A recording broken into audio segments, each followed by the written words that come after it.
ওই দুনিয়ার ব্যবসা আল্লাহ বলেন ওইটা কোনো মানুষ না, ওইটা মানুষ না, ওইটা কোনো বেড়াই না। যার ব্যবসা তারে আল্লাহ ভুলায় দেয়, যার বেচা কিনে তারে কি ভুলায় দেয় বলেন না? নামাজ ভুলায় দেয়, যাকাত ভুলায় দেয়, আখিরাত ভুলায় দেয়। আপনার ফাইলিং এর কাজ করে আমার ছোট ভাই বলতেছে, জুমার দিন শুক্রবার দিন ফাইলিং এর কাজ করে, যে বিল্ডিং ফাইলিং করে না এই মিস্ত্রি এগুলারে আমার বাসার পাশে ছোট ভাই বলতেছে তারে করে জুমার দিন 11টার দিকে, যে ভাই আপনারা তো কোনো সময় দেখি কদ্দুর নামাজ পড়েন না, আজকে একটা শুক্রবার জুমার নামাজটা কদ্দুর পড়েন না। ওই নিয়ে এক লোক বলতেছে মুসলমান, সে বলতেছে আও হুজুর আল্লাহ জানে একদিন খাবাইছে সামনেও ঠেকাইতো না, হেরে হেতেরে খাওয়াইবি আল্লাহ, তো খাবি না তুই ভাত, জিন্দিগি যদি মনে করে দুগা ভাতের নাম তো খাও, আরো দুগা ভাত বাড়াইয়া লও, অসুবিধা কি? জীবন মানে যারা মনে করে ওয়াকালু ইন হিয়া ইল্লা হায়াতুনাদ দুনিয়া ওয়া মা নাহনু বিমাবউসিন, আল্লাহ বলে নাফরমানরা বলে জীবন মানে তো দুনিয়াটাই, আখিরাত বলতে কিছু নাই, পুনরুত্থান বলতে কিছু নাই, চলো তো খাও। কি খাচ্ছ তুমি? আর তুমি যা ভাত মাছ গোশত খাও, আল্লাহর কসম রব্বুল আলামিনের জন্তু জানোয়ার তার চাইতে বেশি খায়। খায় কিনা বলেন না কেন? আমি নিজ চোখে দেখছি, চিড়িয়াখানায় দাঁড়াইয়া বাঘেরে সিংহরে গোশত দিছে। আমি জিজ্ঞাসা করছি ভাই কদ্দুর দিলেন? কয় হুজুর চিড়িয়াখানার সিংহকে তার বনের চাহিদা মতো খাবার আমরা দিতে পারি না। আমি বলছি ঠিক আছে বুঝছি, কদ্দুর দিছেন এখানে? 20-22 কেজি হবে গরুর গোশত, আধমন গোশত দিছে এক বেলা, এরপরও নাকি তার চাহিদা মতো হয় না। তাহলে তার চাহিদা মতো যদি দেয় তাহলে কদ্দুর দেয়? মালিক যখন তারে জঙ্গলে বছরের পর বছর খাওয়ায়, কি পরিমাণ খাওয়ায়? তো তুমি আমি আপনি বলেন বিগত 30 বছরের ভিতরে 40 বছরের ভিতরে এক বসায় 20 কেজি গোশত কোন দিন খাইছেন? কোন দিন খাইছেন? 5 কেজি গোশত এক বসায় কোন দিন খাইছেন মুসলমান? তুমি বেশি কি খাইলে? 40 শতক বাড়ি নিয়ে বিল্ডিং করছে, কি করছো বেশি মিয়া? রয়্যাল বেঙ্গল টাইগার পুরা সুন্দরবন লইয়া তার বিটা, হ্যাঁ সাগরের নিচের একটা প্রাণী, সেটা পুরাটা সাগরের তলদেশটা নিয়ে দৌড়ায়। এক ইলিশ মাছ তোমার চাইতে বেশি এরিয়া নিয়ে দৌড়ায়, ঠিক কিনা বলেন? তুমি বেশি বসত পাইলা। অতএব এটাই বুঝাইতে চাইলাম প্রথম কথা। আল্লাহ তাআলা বলে বান্দা একটা ব্যবসা আমার সাথে, একটা ব্যবসা দুনিয়ার সাথে। আর আমি আল্লাহ বললাম কুল মা ইনদাল্লাহ, আমার কাছে যেটা, আমার সাথে যেটা, এটা খায়ের, খায়ের মিনাল লাহবি ওয়া মিনাত তিজারা।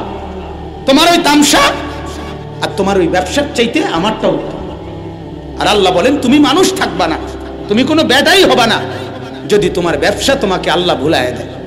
এজন্য কোরআনে আল্লাহ বলে ফাইদা কুদিয়াতিস সালাত ফান্তাশিরু ফিল আরদ, আমার বান্দা যখন নামাজ শেষ হয়ে যায় জমিনে ছড়িয়ে পড়ো। আল্লাহ ঘুমায় থাকতে বলে নাই, কর্মস্থলে যাও, কামাই করো, কোনো মানা নাই, আয় রোজগার করো, নিষেধ না। ব্যবসা হারাম এটা বলি নাই, এতক্ষণ ধরে বলার অর্থ কি ব্যবসা নিষেধ, কামাই রোজগারই নিষেধ? না না, এটার অর্থ এটা না। আল্লাহ নবী সাল্লাল্লাহু আলাইহি সাল্লামকে জিজ্ঞেস করছে আইয়ুল কাসবে আতিয়াব, ও নবী কোন উপার্জন সবচেয়ে পবিত্র?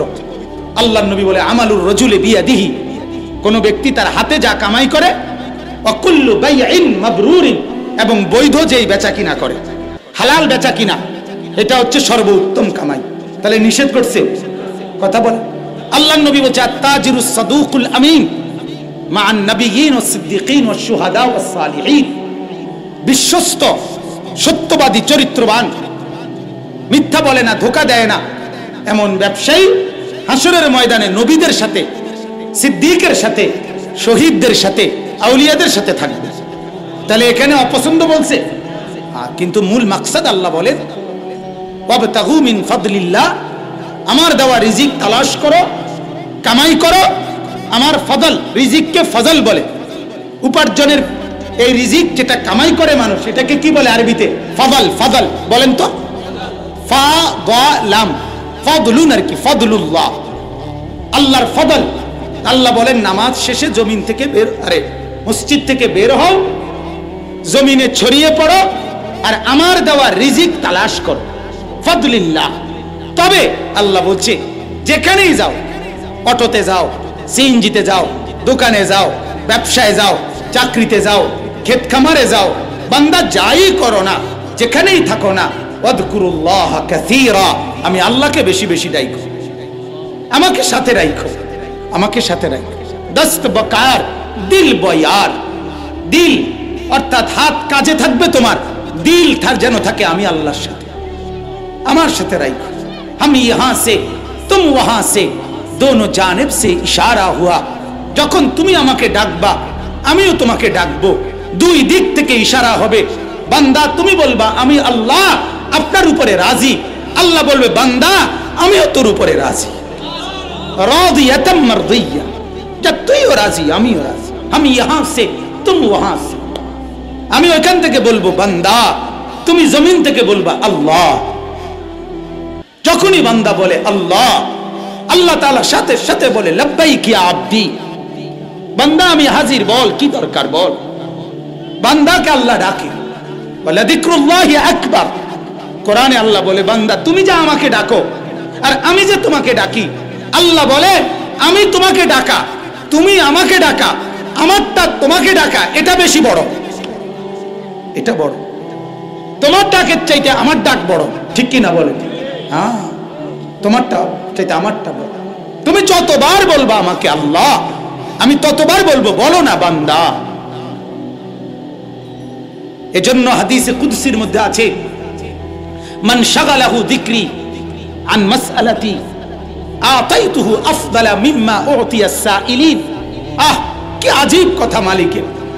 আল্লাহ বলে আমার যেই বান্দা আমারে ডাকতে ডাকতে, আমারে ডাকতে ডাকতে আর নিজের দোয়া করবার আর টাইম পাইলো না, সুবহানাল্লাহ বলতে বলতে মজা পাইয়া লাইছে, আলহামদুলিল্লাহ বলতে বলতে মজা পাইয়া লাইছে, তো আল্লাহ বলে বান্দা বলে সুবহানাল্লাহ, রব্বুল আলামিন বলে লব্বাইক ইয়া আব্দি, বল বান্দা কি চাও। বান্দা আবার বলে সুবহানাল্লাহ, আল্লাহ বলে বল না বান্দা কি চাইবি বান্দা। বান্দা বলে মাওলা চাইবো না, তোমাকেই শুধু ডাকবো, আলহামদুলিল্লাহ। আবার বলে আল্লাহু আকবার, আবার বলে লা ইলাহা ইল্লাল্লাহ। এভাবে বান্দা আল্লাহকে ডাকতে থাকে। যখন আল্লাহ দেখে বান্দা কিছু চায় না, কেবল আল্লাহকেই ডাকে, আল্লাহ আল্লাহ আল্লাহ আল্লাহ, শেষ পর্যন্ত আল্লাহ ডাক দিয়ে বলে বান্দা আমি বুঝছি রে বান্দা, তুই আমারে ডাইকা মজা পাইছো, ঠিক আছে তুমি আমারে ডাকতে থাকো, আমি মাওলা আমার থেকে তোমারে দিতে থাকি। যা তুই বলতে হবে না, তুই ডাক, আমি জানি তোর কি দরকার। তোর বিবি অসুস্থ আমি জানি, তোর ছেলে সমস্যা আমি জানি, তোর এক ছেলে বিদেশে অসুবিধায় আছে, আরে এটা আমি জানি তো, তুই অসুস্থ আমি জানি তো, আমি জানি, তুই আমারে ডাক, আমি দিতে থাকি তোকে।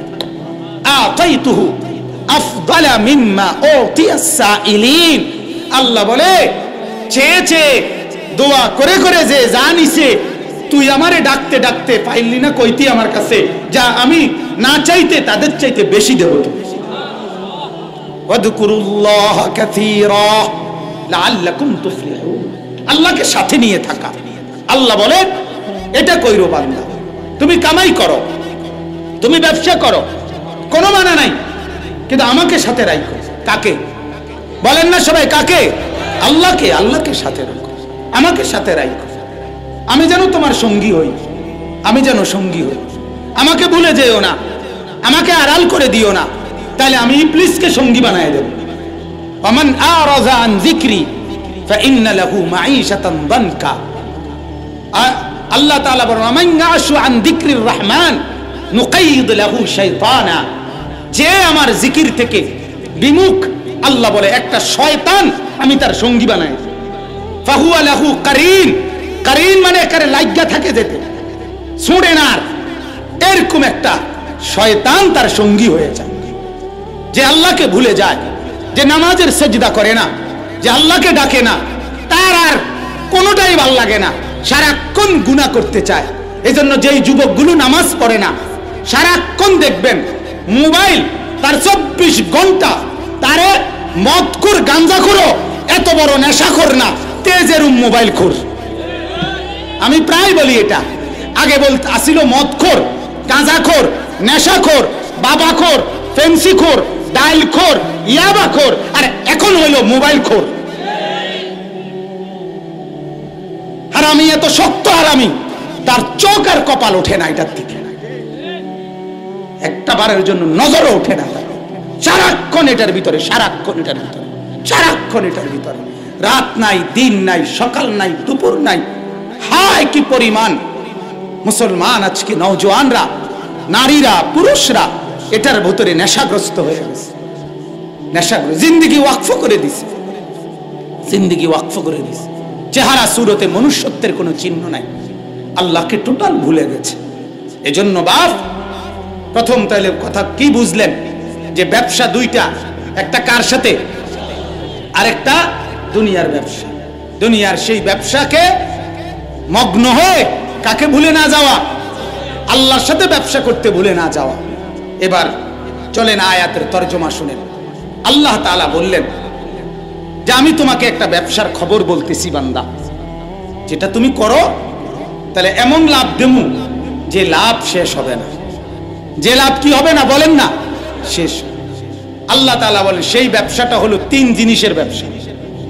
কয় জিনিসের ব্যবসা?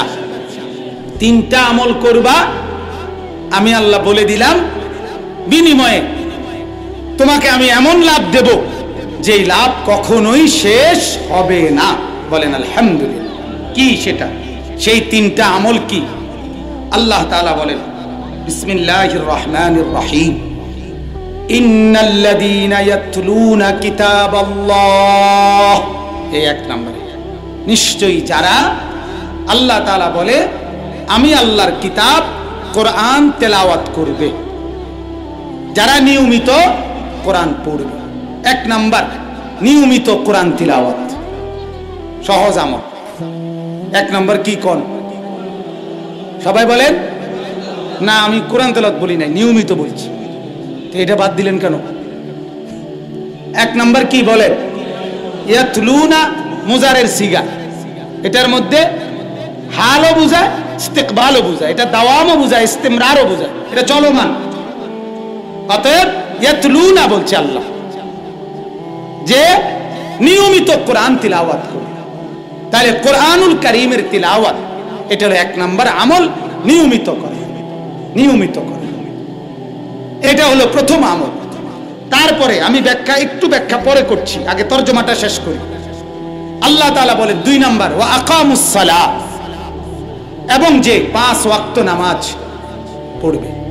দ্বিতীয় হলো 5 ওয়াক্ত নামাজ। কয় ওয়াক্ত নামাজ?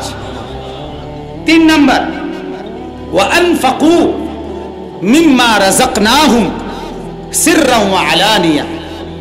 আল্লাহ বলেন প্রকাশ্যে এবং গোপনে, মানে সবার সামনে চাইলেও আবার একাকীও, উভয় অবস্থায়, সিররান ওয়া আলানিয়াতান, প্রকাশ্যেও গোপনেও, উভয় অবস্থায় আমার দেওয়া মাল থেকে, রিজিক থেকে, আমার দেওয়া সম্পদ থেকে যে আমার রাস্তায় খরচ করে, দান করে, আল্লাহর রাস্তায় দান করা।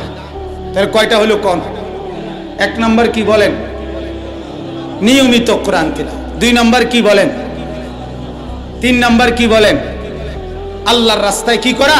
দান সদকা। আল্লাহ বলেন ইয়ারজুনা, যে এই 3টি আমল ঠিক মতো করবে সে যেন আশা করতেছে তিজারাতান, এমন একটা ব্যবসার, লান তাবুর, যেই ব্যবসার লাভ, যেই ব্যবসার মুনাফা, যেই ব্যবসার নেকি কোনোদিনও শেষ হবে না। লান তাবুর, নফি তাকিদ বলান, কখনোই শেষ হবে না। এখন আল্লাহকে আমরা প্রশ্ন করি, আল্লাহ কখনোই যে শেষ হবে না এই 3 আমল এর নেকি, এই ব্যবসার লাভ, তো এটা কেমনে দিবেন? কোন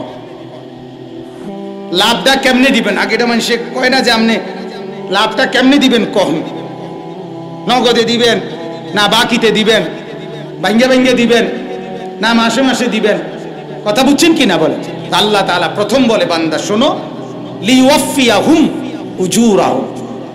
প্রথমত এই 3 আমলের প্রত্যেকটা আমল যখন যা করবা ওইটার বিনিময়ে আমি আল্লাহর কাছে একটা পরিমাণ নির্ধারণ আছে, ওই পরিমাণটা পূর্ণ নেকি পাবা। এখানে একটা কথা, আল্লাহর কাছে একটা পরিমাণ, এই ডান কাদের ফেরেশতা আল্লাহর তরফ থেকে সিদ্ধান্ত নিয়ে লেখে, আর সেটা তফাত হয়। মনে করেন কথার কথা, একটি সেজদা, প্রথম কাতারে মসজিদের নামাজে একটি সেজদা দিছে, এই সেজদাটা 30 জন দিছে প্রথম কাতারে, কিন্তু দিলের হালাতের ভিত্তিতে, অন্তরের ইখলাস ও তাকওয়ার ভিত্তিতে এই 30 জনের সেজদার নেকি সমান না। কথা বুঝছেন?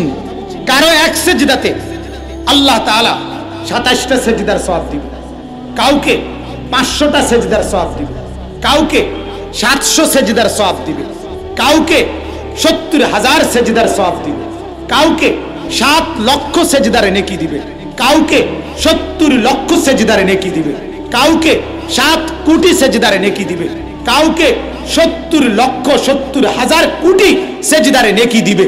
এইভাবে নেকির একটা পরিমাণ আল্লাহ তাআলার পক্ষ থেকে নির্ধারণ করে আল্লাহ তাআলা দান করবে।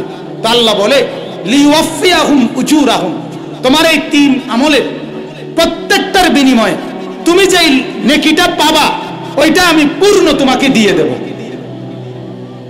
আমার শায়েখ আরিফ বিল্লাহ আল্লামা মুফতি মুশতাকুন নবী সাহেব হযরত এই আয়াতের কথা বলতে গিয়ে হযরত বলে আল্লাহকে আমরা বলবো বা আমি বলবো, উনি বলেন যে আল্লাহ না, আমি এটা বুঝে ধরল না, আমি এটা নিতাম না। মালাকুল মউত আর কে বাকি আছে? হযরত মালাকুল মউত আজরাইল বলবে রব্বুল আলামিন আরশের নিচে আপনার আরশ ধরে আছে 8 জন ফেরেশতা, ওরা আছে, আর আমরা 4 জন, জিবরাইল, মিকাইল, ইসরাফিল, আর আমি মালাকুল মউত আজরাইল, আমরা 12 জন আছি। আর ফাওকাল আরশে আনতাল্লাযী লা ইয়ামুতু আবাদান, আরশের উপরে আপনি যিনি কখনোই মরবেন না। আল্লাহ বলবেন ওই 8 ফেরেশতার রূহ কবজ করো। ওই যে আরশ ধরে আছে যারা, আরশ ধরে আছে যারা, তাফসীরের মধ্যে আছে মালাকুল মউত বলবে রব্বুল আলামিন এরা তো আপনার আরশ ধরে আছে, এই 8 জনকে কি ছাড় দেওয়া যায় না? এদেরকে কি মৃত্যু দেওয়া যায় না? রব্বুল আলামিন বলবে মালাকুল মউত যদি আমি ছাড় দিতাম রে, তাহলে আমার বন্ধু মুহাম্মদকেই তো আমি ছাড় দিতাম, আমি তো তাকেও ছাড় দেই নাই, আমি তার রূহ তো কবজ করেছি, তাইলে এদেরকে ছাড় দেব কেন? এবার মালাকুল মউত 8 ফেরেশতার রূহ কবজ করবে। এবার আল্লাহ বলবে মান বাকিয়া আল আন, এখন আর কে বাকি? হযরত মালাকুল মউত বলবে তাহতাল আরশে আরবাআ, আরশের নিচে এখন আমরা 4 জন, জিবরাইল, মিকাইল, ইসরাফিল, আর আমি মালাকুল মউত। ফাওকাল আরশে আনতাল্লাযী লা ইয়ামুতু আবাদান, এই কথাটা বলার জন্য বলতেছি। উনি কেবলই কয় আরশের উপরে আছি, আরশের নিচে আছি আমরা 4 জন, এদুর কইয়া এনে শেষ, কিন্তু আরশের উপরে আছেন আপনি যিনি কখনোই মরবেন না, এই কথাটা লগে কয়। মানে উনি জানে ধীরে ধীরে আমরা 4 জন থাকতাম না, কিন্তু তখনও তিনি থাকবেন। এই কথাটা বুঝছেন নি আমার? আল্লাহ বলবে তোমার ওই সঙ্গী 3 জনের রূহ কবজ করো, করবে। এবার আল্লাহ বলবে মান বাকিয়া, আর কে বাকি? বলবে তাহতাল আরশে আনা, আরশের নিচে আমি একা। ফাওকাল আরশে আনতাল্লাযী লা ইয়ামুতু আবাদান, আরশের উপরে আপনি যিনি কখনোই মরবেন না। এই কথাটা আবার করলো, কথা বোঝেন নাই? একই কথা আবার বললো, মানে উনি এটা বোঝে শেষ হইতে হইতে সব শেষ হবে, কিন্তু উনি থাকবে। সুবহানাল্লাহ। এবার আল্লাহ বলবেন ইকবিজ রূহাক, মালাকুল মউত এবার তোমার রূহ তুমি কবজ করো।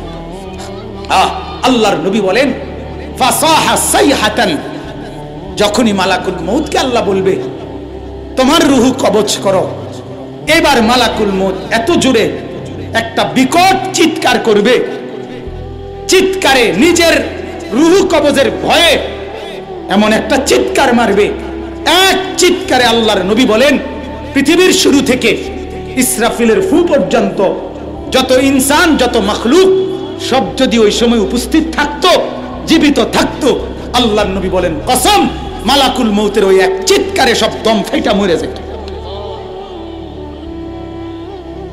এত বড় বিকট চিৎকার দিবে, দিয়ে নিজের রূহ নিজে কবজ করে শেষ হয়ে যাবে।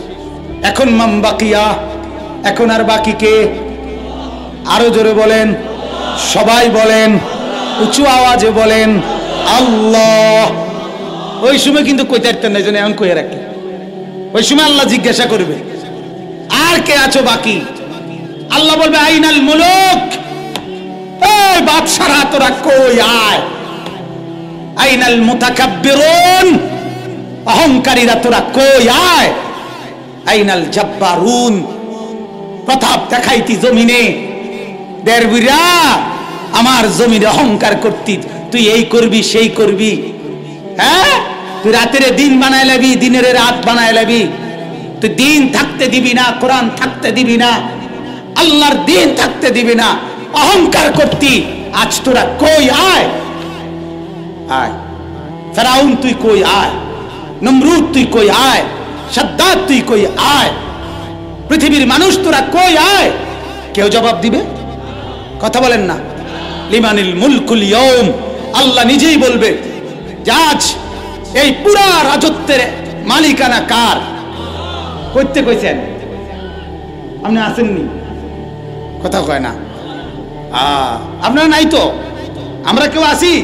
এজন্য আল্লাহ বলবে নিজেই লিল্লাহিল ওয়াহিদিল কাহ্হার, আজ প্রবল প্রতাপান্বিত রাগান্বিত একক বাদশাহ আল্লাহর।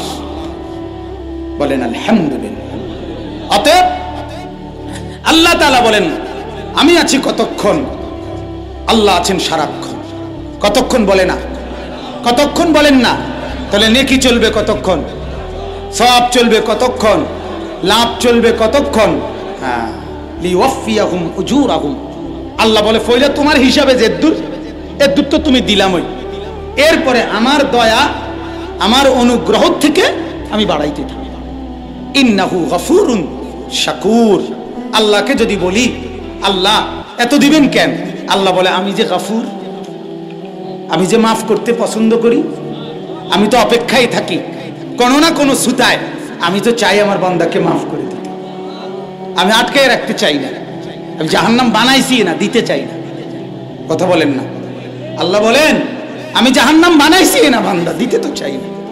কুল ইয়া ইবাদিয়াল্লাযীনা আসরাফু আলা আনফুসিহিম লা তাকনাতু মির রাহমাতিল্লাহ।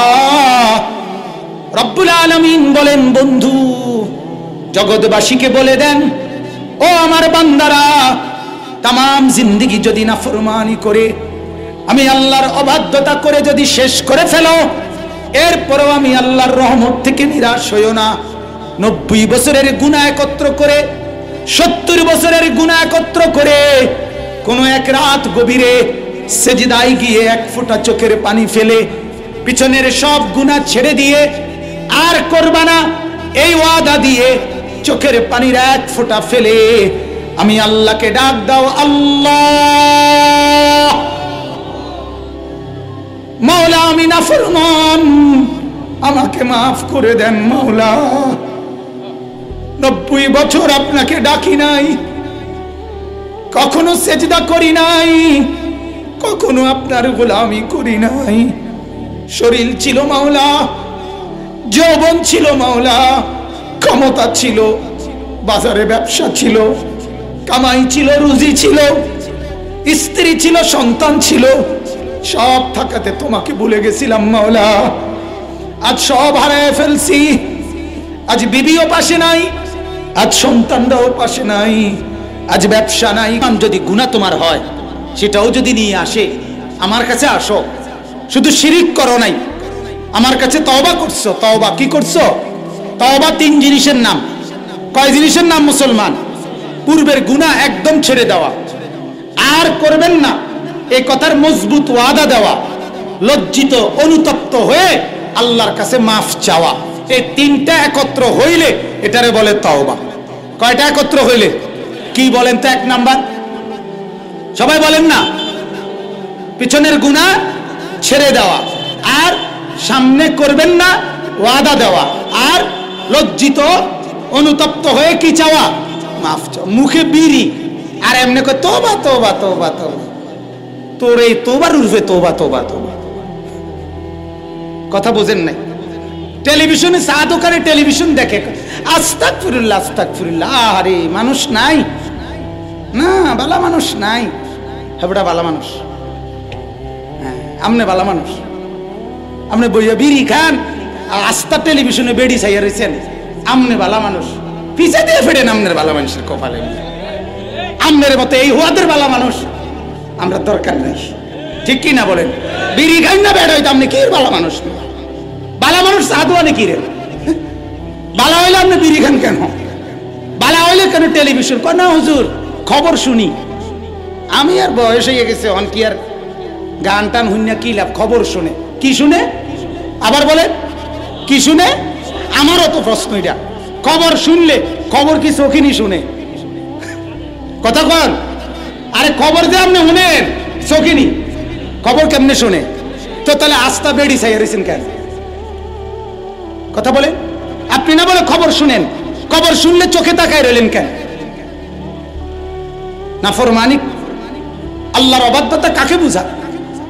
অতএব এই তওবা তওবা না, মুখে গুনাহ চলমান, পকেটে হারামের টাকা, পকেটে সুদের টাকা, রোজগারে হারাম, অথচ আপনি মুখে কইতেছেন তওবা তওবা আস্তাগফিরুল্লাহ আস্তাগফিরুল্লাহ। এটা আস্তাগফিরুল্লাহ না, গুনাহ ছেড়ে দেওয়া, আর করবেন না ওয়াদা দেওয়া, লজ্জিত হয়ে কি চাওয়া?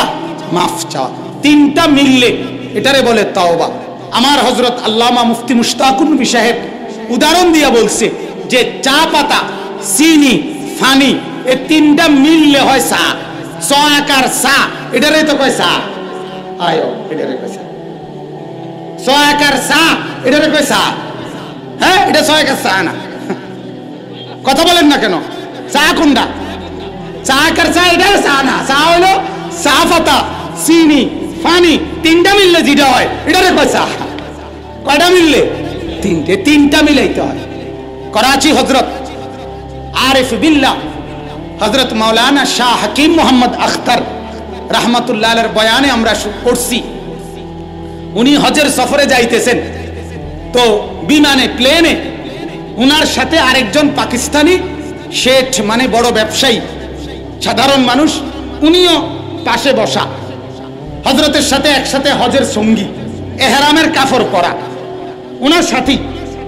তো দুজন বসে, তো ওই ব্যবসায়ী, ওই লোক, ওই যে ভিতরে বিমানের ভিতরে বিমান বালা, বিমানের ভিতরে যেই মহিলারা নাস্তা পানি দেয়, এগুলো অপরূপ সুন্দরী এবং কাপড় চোপড় অর্ধেক অর্ধেক, 50-50। তো এরা আপনার আসতেছে যাইতেছে, ওই এই নিয়ে আসলে সাধারণ মানুষ আবেগে না বুঝা ও মহিলাদের দিকে তাকাইয়া তাকাইয়া হযরতকে বলতেছে, হযরত আস্তাগফিরুল্লাহ আস্তাগফিরুল্লাহ, মহিলা এগুলো কি অবস্থা দেখেন, কাপড় চোপড়ের কি হালাত, কি বেপর্দা। তো হযরত তখন এই বয়ানে আছে যে হযরত তখন বলছে, আরে ভাই তোমার আস্তাগফিরুল্লাহর রূপে আস্তাগফিরুল্লাহ, পহলে তো নজর হটাও ফের আস্তাগফিরুল্লাহ পড়ো। বলতেছে আস্তা সাইয়া রইলা, আবার কও কি আস্তাগফিরুল্লাহ আস্তাগফিরুল্লাহ, তোমার এটার রূপে আস্তাগফিরুল্লাহ। আগে তো কি সরাও, নজর হটাও, আগে তো চোখ নামাও, ফের পড়ো আস্তাগফিরুল্লাহ। এখন থেকে কোরআনুল কারীমকে আলাদা করে দিছে।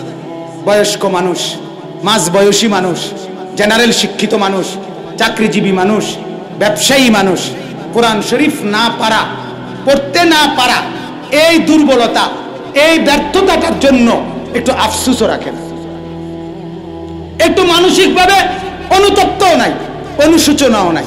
আরো বললে বলবো হুজুর বাপ মা ছোটবেলায় পড়াইছে না, সংসার বড় আসিল কামে লাগাই দিছে, সে সময় বুঝছি না। এই সমস্ত আলাপ হাসরের ময়দানে এই আলাপগুলো করলে চলবে তো? কথা বলেন না, চলবে তো? আল্লাহ কোরআনে বলছে, ওয়াকাল আর রাসূল ইয়া রাব্বি ইন্না কওমি ইত্তাখাযু হাযাল কুরআনা মাহজুরা।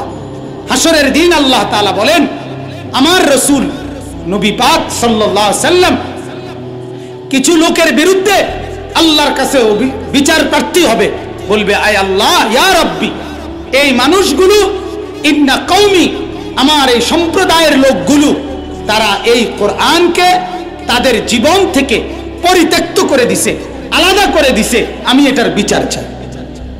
তাহলে আপনার কাছে শুধু এটাই বলা যে রাসূলুল্লাহ সাল্লাল্লাহু আলাইহি ওয়াসাল্লাম যদি কোরআন না পড়ার কারণে আপনার বিরুদ্ধে বিচার প্রার্থী হয়, তো সুপারিশ কে করবে আপনার জন্য?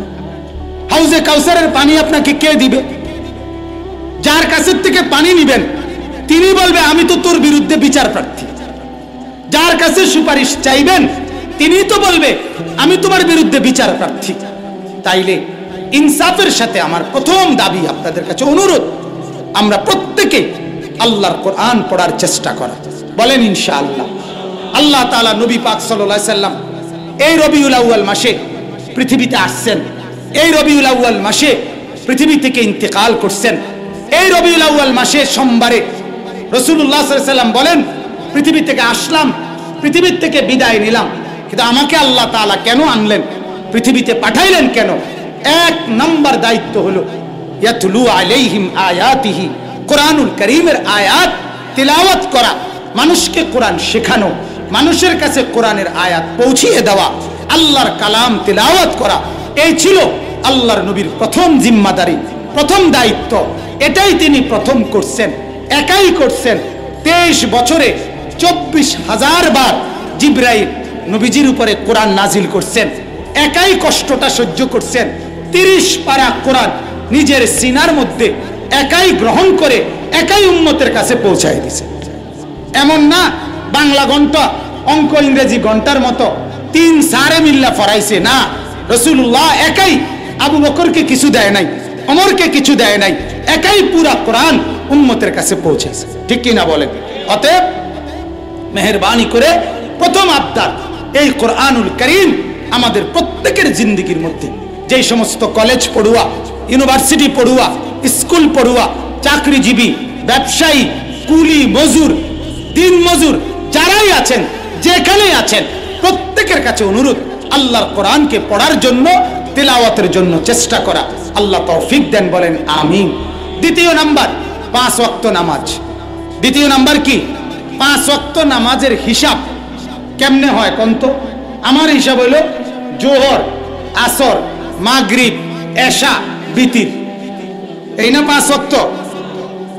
কোনটা বাদ রয়েছে? না না, এইটাই আমি যেটা কইছি না।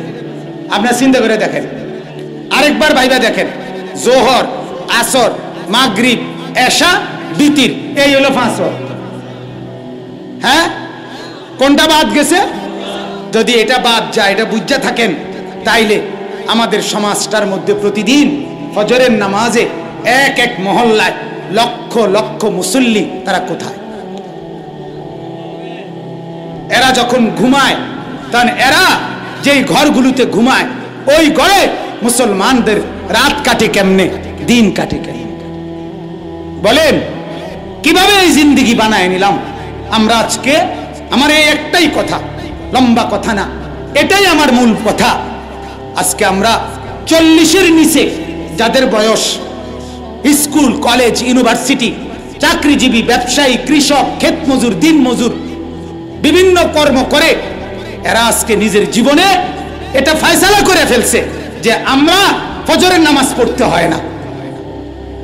অল্প কিছু মুরব্বী, বয়স্ক, তারা শুধু ফজরের নামাজ পড়ে। তাহলে এটা কি আসলে ইনসাফ? কথা বলেন, এটা ইনসাফ? উচিত তো ছিল জোহর থেকে এশা বিভিন্ন জন বিভিন্ন জায়গায় ফজরের নামাজে গোটা মহল্লাবাসী যার যার ঘরে ঘুমে আছে, ইনসাফের দৃষ্টিতে তো উচিত ফজরের নামাজে সবাই মসজিদে থাকা। ঠিক কি না বলেন? কিন্তু আজ আফসোস, আমাদের ফজরের নামাজে মুসল্লি নাই। এজন্য আমার অনুরোধ, 5 ওয়াক্ত নামাজ, সেটা ফজর সহ, বলেন আলহামদুলিল্লাহ। অতএব দয়া করে ফজরের নামাজকে সহ 5 ওয়াক্ত নামাজকে গুরুত্ব দিবেন, বলেন ইনশাআল্লাহ। 3 নাম্বার, ওয়া আনফাকু মিম্মা রাযাকনাহুম সিররান ওয়া আলানিয়া। আল্লাহ তাআলা বলেন, বান্দা, যে ব্যক্তি প্রকাশ্যে এবং গোপনে, সবার সামনে বললেও আবার একাকী বললেও, উভয় অবস্থাতে যে আমি আল্লাহর দেওয়া মাল থেকে দান করে। আচ্ছা আপনারা বলেন যে আল্লাহর দেওয়া আমার মাথার চুল থেকে পায়ের নখ পর্যন্ত, ভেতরের যা বাইরের যা, এখানে আল্লাহর দেওয়া কোনটা আর আমার কোনটা? কথা বলেন না। 2 নাম্বার, আসমান দাগ লাগাইবো। আগে গরুরে দাগ লাগাইতো, জিব্বার মধ্যে আগের দিনে দাগ লাগাইতো না, দেখছেন না কেউ? আগে এরকম মানুষই আছিল, এগুলো বাড়িয়ে বাড়িয়ে গিয়ে কি করতো আমিও শুনছি, দাগ দাগ, সোনালি দাগ, হ্যাঁ এভাবে দাগ দিয়ে দিয়ে দাগ লাগাইতো এরা আগুনে পোড়াইয়া। আল্লাহ বলে তোর কপালে, তোর কোমরে, তোর পিঠে আমি আল্লাহ দাগ লাগাবো। হাদা মা কানাস্তুম লিআনফুসিকুম। আর বলবো, ফেরেশতা বলবে, নাফরমান, এটা ওইগুলো যেগুলো তুই তোর জন্য শুধু জমাই করছিলি। ফাযুকু মা কুনতুম তাকনিজুন। অতএব ওই জমানোগুলোর শাস্তি এখন ভোগ। আমার বাপ, আল্লাহর ওয়াস্তে আপনাদের কাছে আমরা শেষ অনুরোধ আমার, আমি বিনয়ের সাথে বলতে চাই, কওমি মাদ্রাসা, এই দারুল উলুম মাদ্রাসা শুধু এই একটা মাদ্রাসা না, সারা পৃথিবীতে যত কওমি মাদ্রাসা, আসলে কওমি মাদ্রাসার এটা আল্লাহ তাআলার উপরে পূর্ণ তাওয়াক্কুল করে 1866 সনে দারুল উলুম দেওবন্দ প্রতিষ্ঠার লগ্নে যিনি আমাদের বানী হযরত কাসিমুল উলুম ওয়াল খায়রাত হযরত মাওলানা কাসিম নানুতুবি রাহমাতুল্লাহ আলাইহি, আমাদের সেই মহান বুজুর্গ, তারই তখনকার থেকে তিনি উসুলে হাসতে গানার এই কথা বানায় রাখছিলেন যে জনগণের সহায়তায়, মানুষের স্বতঃস্ফূর্ত দানে যেন মাদ্রাসাগুলো চলে। এটা উনি বলছিলেন, তাইলে সর্বসাধারণের সাথে সম্পৃক্ত থাকলে, মানুষের সহযোগিতা নিয়ে মাদ্রাসাগুলো যদি চালানো হয়, সবার মাদ্রাসা মনে করবে, সবার আপন হবে।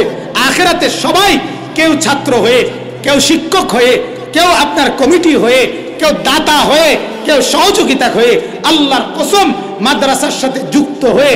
আমাদের হাফিজি বলছে, হাফিজি হুজুর রাহমাতুল্লাহ আলাইহি, উনি বলে গেছে প্রতিটা মাদ্রাসা হলো নূহ আলাইহিস সালামের কিস্তি।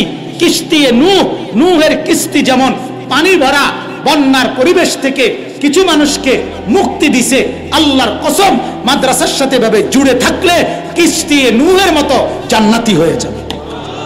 এজন্য আপনাদের কাছে আমার অনুরোধ, মাদ্রাসাগুলো টিকায় রাখা দরকার, মাদ্রাসাগুলো টিকায় রাখা দরকার। আল্লামা মুফতি মুশতাকুর নবী সাহেব শায়েখ বলে, মাদ্রাসা হলো ফ্যাক্টরি, ফ্যাক্টরি ফ্যাক্টরি ফ্যাক্টরি থেকে মাল উৎপাদন হলে আপনার গোডাউনে মাল থাকবে, পাইকারি বাজারে মাল থাকবে, শোরুমে মাল থাকবে, খুচরা দোকানে মাল থাকবে। মাদ্রাসা থাকলে তালেবে ইলম থাকবে, আলেম তৈরি হবে, দাওয়াতের কাজ চলবে, তাবলীগের কাজ চলবে, তাজকিয়ার কাজ চলবে, ইমামতের কাজ চলবে, মুয়াজ্জিনের কাজ চলবে, ফতোয়ার কাজ চলবে, মাসায়েসের কাজ চলবে। উম্মতের দুনিয়াও নিরাপদ থাকবে, আখিরাতও নিরাপদ হবে। আল্লাহর কসম, আলেমদের থেকে আলাদা হইয়া, উলামায়ে কেরাম থেকে বিচ্ছিন্ন হইয়া দাওয়াতের কাজ করলে এটা আগাবে না বেশি দিন, তাবলীগের কাজ করলে এটা আগাবে না বেশি দিন, খানকার কাজ করলে এটাও আগাবে না বেশি দিন। কোন কাজ উলামাদের থেকে বিচ্ছিন্ন হয়ে করলে এটা টিকবে না, টিকবে না, টিকবে না। দন্তান্না কান্না, একেবারে দন্তান্না কান্না, পরিষ্কার কথা। অতএব দয়া করে অনুরোধ করছি আপনাদের কাছে, মুসলমানেরা, আল্লাহর বান্দারা, প্রত্যেকেই দিল খুলে, প্রত্যেকের কাছে অনুরোধ, একজন আল্লাহর বান্দাও সম্পদ আল্লাহর রাস্তায় দান করতে কিছুটা কষ্ট হয়, এটা আমরা বুঝি, এটা আমারও আপনারও, কথা বোঝেন না। সম্পদ আল্লাহর রাস্তায় দান করতে কষ্ট হয়, এটা আল্লাহ তাআলা বুঝছেন না, কথা বলেন না কেন? এটা বুঝছেন কিনা?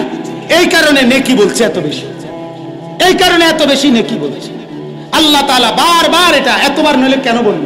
যতবার নামাজ ততবার যাকাত, যতবার ইবাদত ততবার ওয়ামিম্মা রাযাকনাহুম। এই কথাটা মনে করাই দিছে কার? যে আমার দেওয়া, আমারটার থেকে দাও, আমারটার থেকে দাও, আমারটার থেকে দাও। এতবার বললে কেন?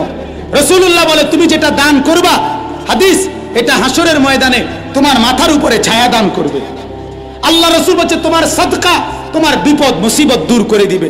আল্লাহ রাসূল বলছে, তোমার সাদকা বুরহান তোমার জন্য হাসরের ময়দানে সাক্ষী হিসেবে তোমার নাজাতের ফয়সালা করাই দিবে। তাইলে আপনাদের কাছে আমার অনুরোধ, প্রত্যেকে ইনশাআল্লাহ সবাই মিলে, আমি সহ আমরা প্রত্যেকে আজকে এই দারুল উলুম মাদ্রাসায়, আমার উস্তাদে মুহতারাম অনেক বেশি অসুস্থ, আল্লাহ তাআলা তাকে যেন পূর্ণ শিফায়ে কামেলা আজেলা দান করেন। বসতেই কষ্ট হয়, এরপরেও শোয়ার থেকেই উঠে এখানে এসে বসছেন। হযরতও দোয়া করবেন, উলামায়ে কেরাম আমাদের বটগ্রামের হযরত বয়ান করছেন, বুজুর্গানে দ্বীন ইনশাআল্লাহ কথা বলবেন। আমাদের ঢাকার মেহমান আল্লামা ইয়াহিয়া মাহমুদ দামাত বারাকাতুহুম, বাংলাদেশের সর্বজন শ্রদ্ধেয় আলেমে দ্বীনরা কথা বলবেন।